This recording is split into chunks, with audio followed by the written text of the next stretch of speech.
All right, time to take a look at the VEVOR printer stand.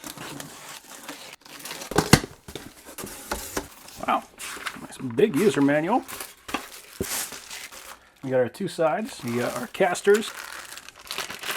We got our hardware. It looks pretty simple, just 4 screws and 4 bolts, and it comes with an Allen. And we got a wrench. We got our first board. This one's labeled B, and our second board labeled A. And I do like that they got corner protectors on here. So the first thing we're going to do is we're going to put on our legs, and this is going to use the bolts.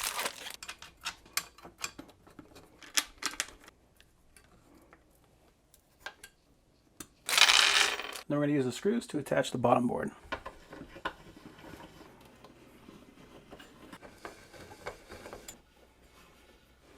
And then we can just spin the casters on.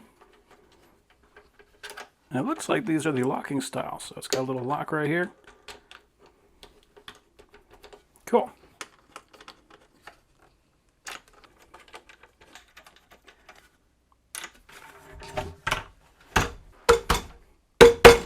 Yeah, looks like a pretty nice printer stand. That is cool.